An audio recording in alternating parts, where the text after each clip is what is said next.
Mientras más empiezas a investigar en lo que creemos que entendemos, de dónde venimos, en lo que pensamos, qué hacemos, más empezarás a ver que nos han mentido. Nos han mentido todas las instituciones. ¿Qué te hace pensar que la institución religiosa es la única que nunca lo hizo?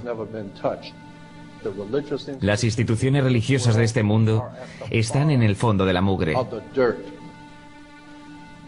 Las instituciones religiosas de este mundo fueron puestas allí por la misma gente que te dio tu gobierno, tu educación corrupta, que preparó los carteles bancarios internacionales. Porque a nuestros dueños les importa un bledo sobre ti o tu familia. Todo lo que les interesa es lo que siempre les ha interesado. Y eso es controlar todo este maldito mundo. Fuimos desviados de la presencia real y divina en el universo que los hombres llaman Dios. No sé lo que es Dios, pero sé lo que no es. Y al menos hasta que estés preparado para mirar a la entera verdad, donde sea que te lleve y a quien sea que te guíe.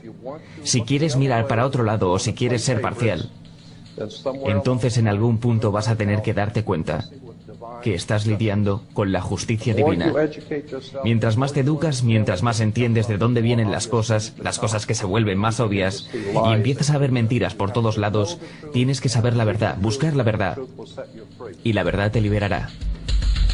Debes parecerles difícil a los que han aceptado la autoridad como la verdad, en lugar de la verdad como autoridad. G. Masi, egiptólogo.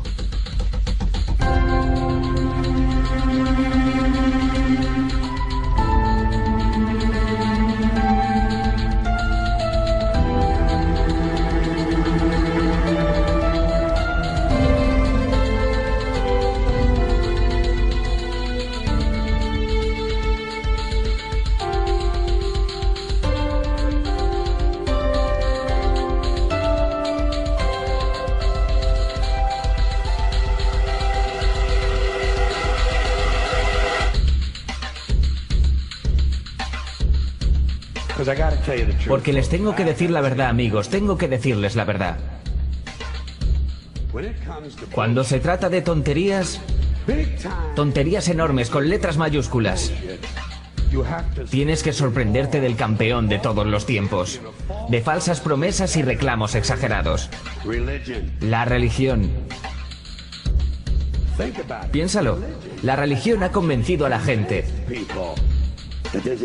de que hay un hombre invisible que vive en el cielo y que mira todo lo que haces cada minuto de cada día. Y el hombre invisible tiene una lista especial de 10 cosas que no quiere que hagas. Y si haces alguna de esas 10 cosas, tiene un lugar especial, lleno de fuego y humo, e incendios y tortura y angustia, donde él te mandará a vivir y a sufrir y a quemarte, y a ahogarte y gritar y llorar para siempre, hasta el fin del tiempo. Pero él te ama.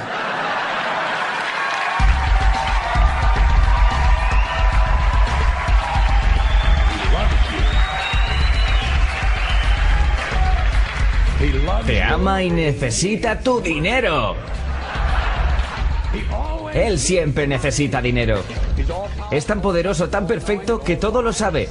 De alguna manera, no sabe cómo controlar el dinero. La religión se lleva miles de millones de dólares. No paga impuestos y siempre necesita un poco más. Ahora, cuéntame una buena historia de farsas. Oh, santa mierda.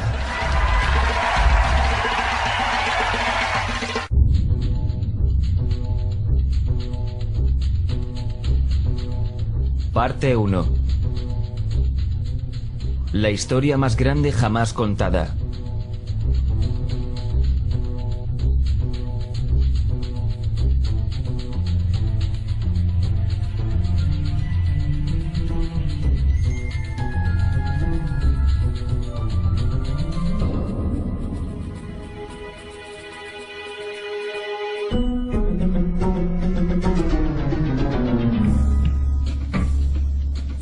Este es el Sol. Hace unos 10.000 años antes de Cristo, la historia abunda de grabados y escrituras reflejando el respeto de los pueblos y la adoración por este objeto.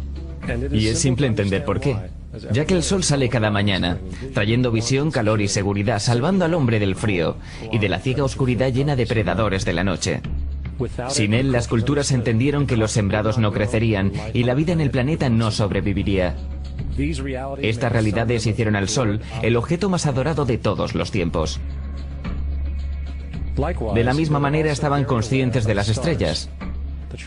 El seguirlas les permitía reconocer y anticipar eventos que ocurrían sobre periodos largos de tiempo, como los eclipses y las lunas llenas. A su tiempo, catalogaron a grupos celestiales, en los que hoy conocemos como constelaciones. Esta es la cruz del zodiaco, una de las más antiguas imágenes conceptuales en la historia de la humanidad. Refleja el sol cuando pasa figuradamente a través de las 12 constelaciones mayores en el curso de un año.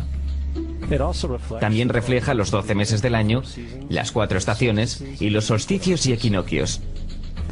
El término zodiaco se relaciona con el hecho de que las constelaciones fueron antropomorfizadas o personificadas como figuras o animales. En otras palabras, las primeras civilizaciones no solo seguían al sol y las estrellas, los personificaban con mitos elaborados, incluyendo sus movimientos y relaciones. El sol, con sus cualidades de dar y cuidar la vida, fue personificado como un representante del Creador no visto, o Dios. El sol de Dios, la luz del mundo, el salvador de la raza humana. De la misma manera, las 12 constelaciones representaban lugares de viaje del sol y Dios, y eran identificadas con nombre, generalmente representando elementos de la naturaleza que se sucedían en el tiempo, como por ejemplo Acuario, el aguador, que trae las lluvias de primavera. Este es Horus. Es el dios del sol de Egipto alrededor de 3000 años antes de Cristo. Él es el sol antropomorfizado y su vida es una serie de mitos alegóricos relacionados con el movimiento del sol en el cielo. Desde los viejos jeroglíficos en Egipto sabemos mucho sobre este mesías solar. Por ejemplo, Horus, siendo el sol o la luz, tenía un enemigo conocido como Set, y Set era la personificación de la oscuridad o la noche. Y hablando metafóricamente, cada mañana Horus le ganaba la batalla a Set, mientras en el atardecer Set conquistaba a Horus y lo mandaba al bajo mundo.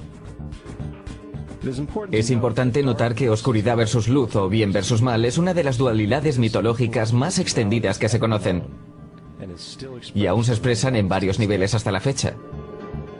En líneas generales, la historia de Horus es la siguiente. Horus nació un 25 de diciembre de la Virgen Isis Meri. Su nacimiento fue acompañado por una estrella en el este, la cual ayudó a 3 reyes a ubicar y adorar al Salvador recién nacido. A los 12 años era un niño prodigio maestro. A la edad de 13 años fue bautizado por alguien llamado Anu, y así empezó su ministerio. Horus tenía 12 discípulos que viajaban con él realizando milagros como curar enfermos, caminar sobre el agua, y además Horus era conocido con varios nombres como la verdad, la luz, el hijo elegido de Dios, el buen pastor, la oveja de Dios y muchos otros. Después de haber sido traicionado por Typhon, Horus fue crucificado, enterrado por 3 días y resucitado. Estos atributos de Horus, siendo originales o no, parecían filtrarse a muchas otras culturas del mundo, siendo que muchos otros dioses tienen la misma estructura mitológica general. Atis de Frigia, nacido de la Virgen Nana un 25 de diciembre, crucificado, puesto en una tumba y después de 3 días, resucitado. Krishna de India, nació de la Virgen de Baki, con una estrella en el este señalando su llegada, realizaba milagros con sus discípulos y después de su muerte resucitó. Dionisio de Grecia, nacido de una virgen un 25 de diciembre, era un maestro viajero que realizaba milagros como transformar el agua en vino, se lo llamaba Rey de Reyes, único hijo de Dios, Alfa y Omega y muchos otros. Y luego, después de morir, resucitó.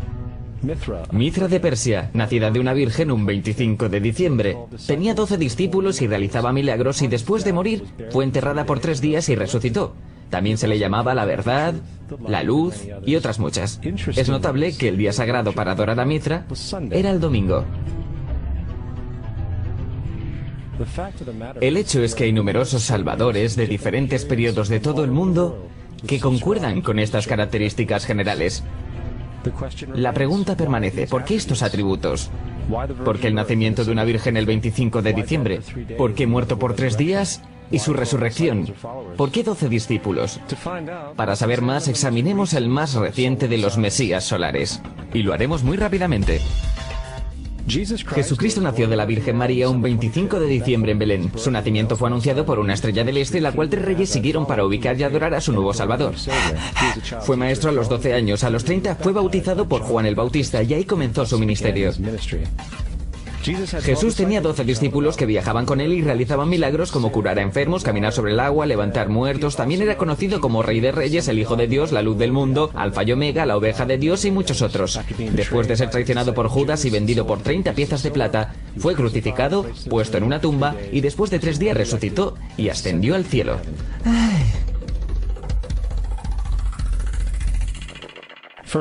Para empezar, la secuencia del nacimiento es completamente astrológica.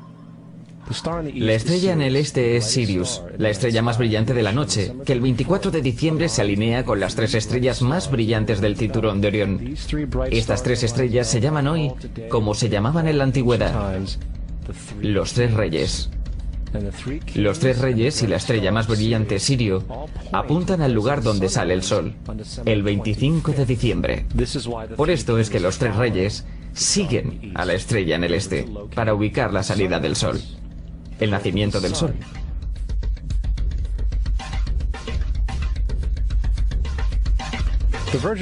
La Virgen María es la constelación de Virgo, también conocida como la Virgen. Virgo en latín significa virgen. Virgo también es referido como la casa de pan. Y la representación de Virgo es una virgen sosteniendo un puñado de trigo. Este casa de pan y su símbolo de trigo representan agosto y septiembre, la fecha de la cosecha. Belén, de hecho, se traduce literalmente como casa de pan. Belén es entonces una referencia a la constelación de Virgo, un lugar en el cielo, no en la tierra. Hay otro fenómeno muy interesante que ocurre el 25 de diciembre, o el solsticio de invierno. Desde el solsticio de verano al solsticio de invierno, los días se hacen más cortos y fríos. Desde la perspectiva del hemisferio norte, el sol parece moverse hacia el sur, haciéndose más pequeño y escaso. El acortamiento de los días y la caducidad de las plantaciones, cuando se acercaba el solsticio de invierno, simbolizaba el proceso de la muerte para los antiguos. Era la muerte del sol. Hacia el 22 de diciembre la desaparición del sol era un hecho. Habiéndose movido hacia el sur continuamente, durante 6 meses llega a su punto más bajo en el cielo. Aquí algo curioso sucede. El sol deja de moverse hacia el sur, al menos durante esta pausa de 3 días. El sol permanece cerca de la constelación Cruz del Sur, o Cruz. Después de ese tiempo, el 25 de diciembre, el sol se mueve 1 grado, esta vez hacia el norte, anunciando días más largos, más tibios y la primavera. Entonces se dijo, el sol murió en la cruz, estuvo muerto por 3 días, solo para resucitar o nacer nuevamente. Por esto es que Jesús y muchos otros dioses solares comparten la crucifixión, la muerte de 3 días y el concepto de resurrección. Es el periodo de transición del Sol antes de cambiar su dirección hacia el hemisferio norte, trayendo la primavera y por consiguiente la salvación. Sin embargo, no celebraban la resurrección del Sol hasta el equinoccio de primavera, o Pascuas. Esto se debe a que en el equinoccio el Sol oficialmente vence a la malvada oscuridad, cuando los días se hacen más largos que las noches y las condiciones revitalizantes de la primavera aparecen. Ahora, probablemente, el más obvio de todos los simbolismos astrológicos alrededor de Jesús sean los 12 apóstoles. Son simplemente 12 constelaciones del zodiaco, a través de las cuales Jesús, siendo el sol, viaja. De hecho, el número 12 se ve en toda la Biblia.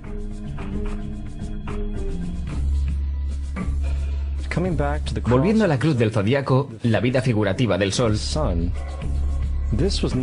esto no era solo una expresión artística o herramienta para seguir los movimientos del sol, era también un símbolo espiritual pagano, que resumido, se veía algo parecido a esto. Esto no es un símbolo de la cristiandad, es una adaptación pagana, una adaptación de la cruz del zodiaco.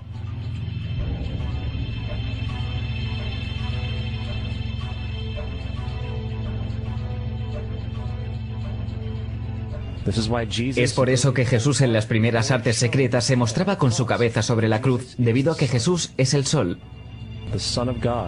El sol de Dios, la luz del mundo, el Salvador levantado, el que vendrá nuevamente como lo hace cada mañana, la gloria de Dios que defiende el mundo de la oscuridad, el que nace nuevamente cada mañana y puede verse viniendo entre las nubes, alto en el cielo, con su corona de espinas o rayos solares.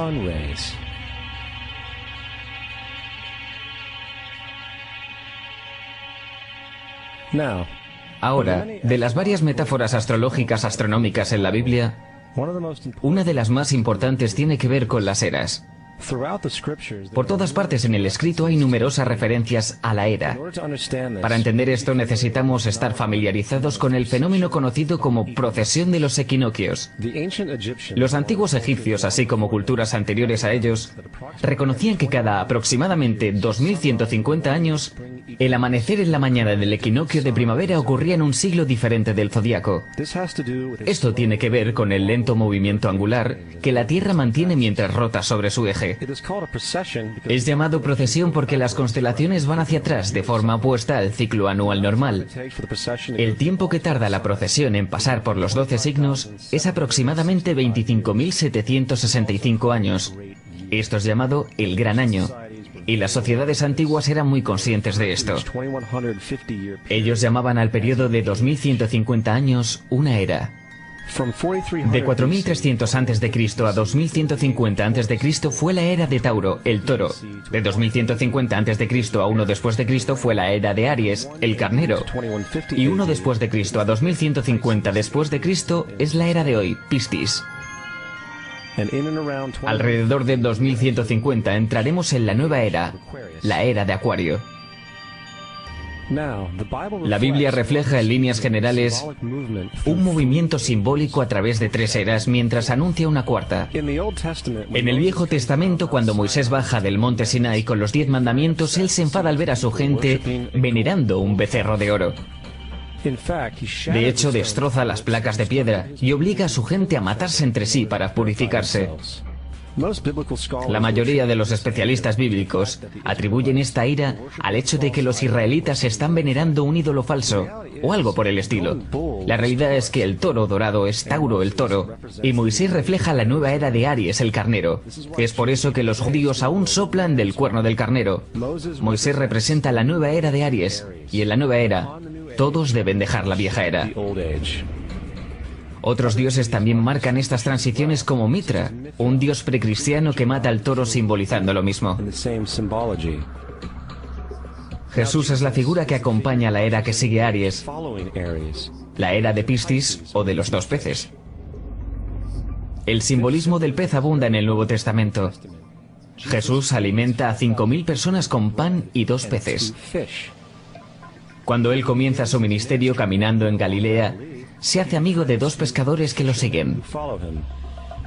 Y creo que todos hemos visto el pez de Jesús detrás de los autos. Pocos saben qué significa realmente.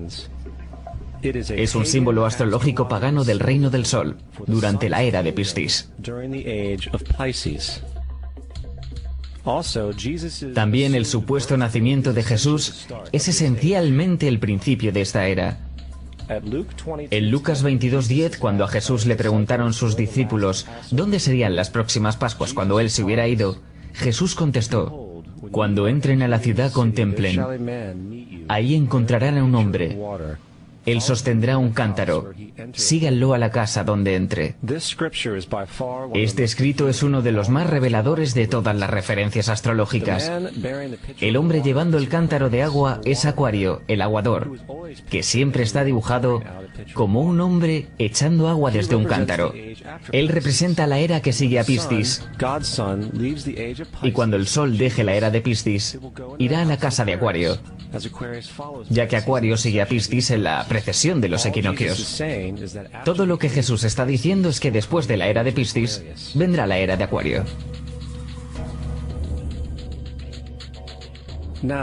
Ahora, todos hemos escuchado acerca del final del tiempo y el final del mundo. Aparte de la representación caricaturesca del libro de las Revelaciones, la fuente principal de esta idea viene de Mateo 28:20, donde Jesús dice: estaré contigo hasta el fin del mundo. Sin embargo, en la versión del Rey James, mundo es una mala traducción, entre otras muchas malas traducciones. La verdadera palabra usada es aeón, que significa era. Estaré contigo hasta el fin de la era. Lo cual es cierto, ya que la personificación cristiana solar de Jesús terminará cuando el sol entre en la era de Acuario. Todo el concepto del fin del tiempo y del fin del mundo es una alegoría astrológica mal interpretada. Digámosle eso ahora a alrededor de 100 millones de personas solo en América que creen que el fin del mundo se acerca. Más aún, el personaje de Jesús como híbrido literario y astrológico es más explícitamente un plagio del dios del sol egipcio Horus. Por ejemplo, inscrito hace alrededor de 3500 años en las paredes del templo de Luxor en Egipto hay imágenes de la anunciación de la concepción de Inmaculada, el nacimiento y la adoración de Horus. Las imágenes comienzan con Tau, anunciando a la Virgen Isis que concebirá a Horus. Luego Nef, el Espíritu Santo, impregna a la Virgen.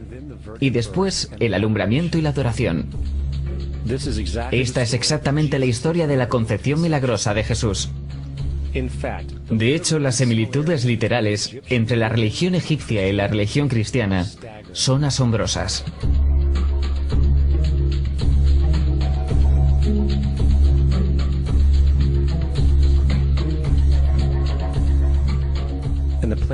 El plagio es continuo.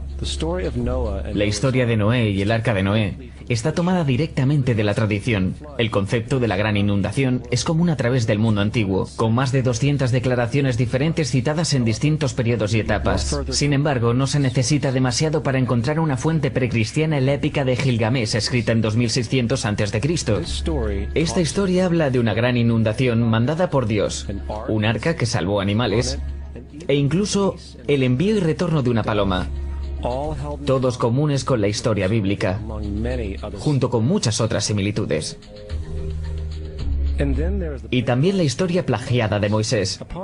Cuando Moisés nació, se dijo que fue puesto en un canasto y dejado flotando en un río. Todo eso para evitar el infanticidio. Más tarde fue rescatado por una hija de la realeza y criado por ella como un príncipe. Esta historia de un bebé en un canasto fue copiada directamente del mito de Sargón de Akkad, alrededor de 2250 a.C. Sargón nació, fue puesto en un canasto para evitar el infanticidio y fue dejado flotando en un río. Él fue rescatado y criado por Aquí, una comadrona real. Aún más, Moisés es conocido como el dador de leyes, el dador de los 10 mandamientos, la ley de las tablas. Sin embargo, la idea de una ley que es pasada de Dios a un profeta en una montaña es también un tópico muy viejo. Moisés es solo un dador de leyes, dentro de una larga lista de dadores de leyes de la historia mitológica. En India Manú es el gran dador de leyes, en Creta Minos ascendió al monte Dicta, donde Zeus le dio las leyes sagradas, mientras que en Egipto estuvo Mises, que llevó las placas de piedra donde se escribieron las leyes de Dios. Manu, Minos, Mises, Moisés. Y en cuanto a los 10 mandamientos, fueron sacados completamente del encanto 125 del libro de los muertos egipcios. Lo que el libro de los muertos rezaba: no he robado, se convirtió en no robarás. No he matado, se convirtió en no matarás. No he mentido, se convirtió en no levantarás falso testimonio, y así sucesivamente. De hecho, la religión egipcia es probablemente la primera base fundacional para la teología judeocristiana. Bautismo, vida después de la muerte, juicio final, nacimiento por virgen y resurrección, crucifixión, el arca de la alianza, circuncisión, salvadores, sagrada comunión, el diluvio, Pascua cristiana, Navidad, Pascua judía y muchas más. Son todo atributos de ideas egipcias creadas mucho antes que el cristianismo y el judaísmo. Justino Mártir, uno de los primeros historiadores cristianos y defensores, escribió: cuando decimos que Jesucristo, nuestro Maestro, fue concebido sin unión sexual, fue crucificado y muerto y resucitó y ascendió al cielo, no proponemos nada distinto de lo que crees con respecto a lo que estimamos sobre los hijos de Júpiter. En otro escrito, Justino Mártir dijo: Él nació de una virgen. Acepta esto. Junto con lo que crees de Perseo. Es obvio que Justino y otros cristianos antiguos sabían cuán similar era la cristiandad respecto a las religiones paganas. Sin embargo, Justino tuvo una solución. Según él, el diablo lo hizo. El diablo tuvo la previsión de venir antes que Cristo y crear estas características en el mundo pagano.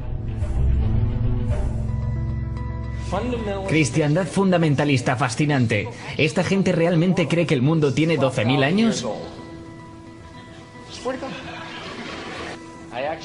Realmente le pregunté a uno de estos tipos, ok, ¿y los fósiles de dinosaurios? Me contestó, ¿fósiles de dinosaurios? Dios los puso ahí para probar nuestra fe.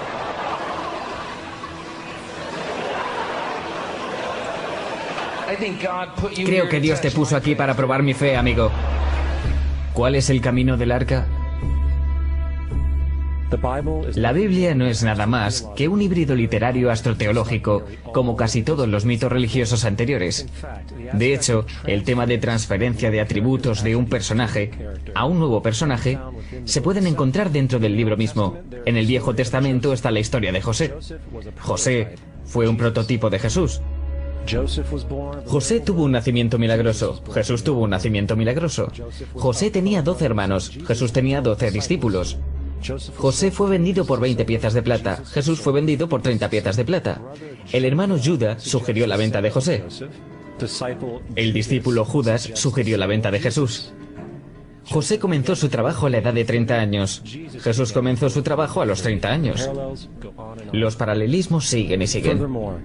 Es más, ¿hay alguna referencia histórica no bíblica de alguna persona viviendo con el nombre Jesús, el hijo de María, que viajaba con 12 seguidores curando gente y demás? Hay numerosos historiadores que vivieron en alrededores del Mediterráneo durante o después de la supuesta vida de Jesús. ¿Cuántos historiadores documentan esta figura? Ninguno.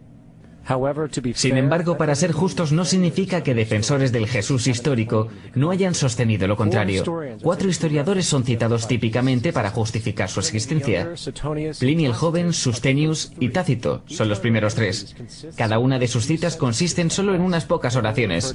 Y solo se refieren al Christius o al Cristo, que de hecho no es un nombre, sino un título. Significa el elegido. La cuarta fuente es Josephus, y ha sido probada ser una falsificación hace cientos de años. Tristemente, aún hoy es citada como cierta. Es de suponer que un tipo que se levantó entre los muertos y ascendió al cielo delante de todo el mundo y realizó la cantidad de milagros que se le atribuyen, hubiera permanecido en el registro histórico. No lo hizo porque una vez que la evidencia es sopesada, hay una probabilidad muy alta que la figura conocida como Jesús no haya existido nunca. La religión cristiana es una parodia sobre la adoración al sol, en la cual pusieron a un hombre llamado Cristo en lugar del sol, y lo adoran como originalmente adoraron al sol. Thomas Paine. No queremos ser crueles, pero queremos ser objetivos. No queremos causar sentimientos dolorosos, pero queremos ser académicamente correctos, en lo que entendemos y que sabemos que es cierto. La cristiandad no está basada en verdades. Encontramos que la cristiandad fue de hecho nada más que una historia romana, desarrollada políticamente. La realidad es, Jesús fue una deidad solar de la secta cristiana agnóstica, y como todos los otros dioses paganos, era una figura mítica. Fue el sistema político que buscó crear la figura de Jesús para tener control social. Por el 325 después de Cristo en Roma, el emperador Constantino convocó al Consejo de Nicea. Fue durante esta reunión que las políticamente motivadas doctrinas cristianas fueron establecidas y donde empezó la larga historia de derramamiento de sangre y fraude espiritual. Y por los siguientes 1600 años, el Vaticano mantuvo un control político sobre toda Europa, conduciendo a periodos felices como la Edad Oscura, junto con iluminados eventos como las Cruzadas y la Inquisición.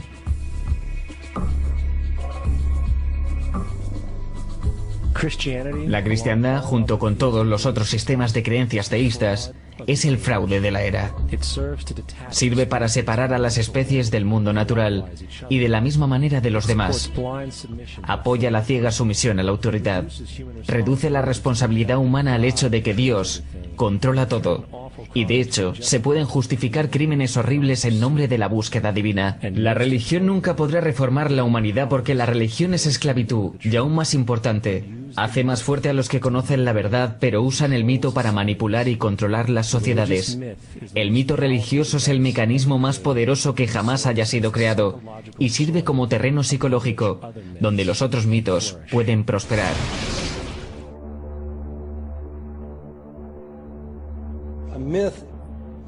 Un mito es una idea que, aun siendo popularmente creída, es falsa.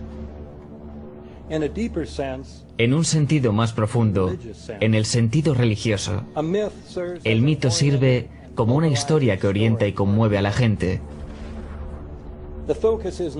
El foco del mito no es la relación de la historia con la realidad, sino con su función. Una historia no puede funcionar a menos que sea creída como cierta, por la comunidad o por la nación. No es tema de debate que algunos tengan el mal gusto de cuestionar la veracidad de tal historia sagrada. Los cuidadores de la fe no entran en debate con ellos. Ellos los ignoran o denuncian como blasfemos. Es erróneo, blasfemo y pecaminoso que usted sugiera, insinúe o ayude a otra gente a llegar a la conclusión de que el gobierno de los Estados Unidos haya matado a 3.000 de sus propios ciudadanos.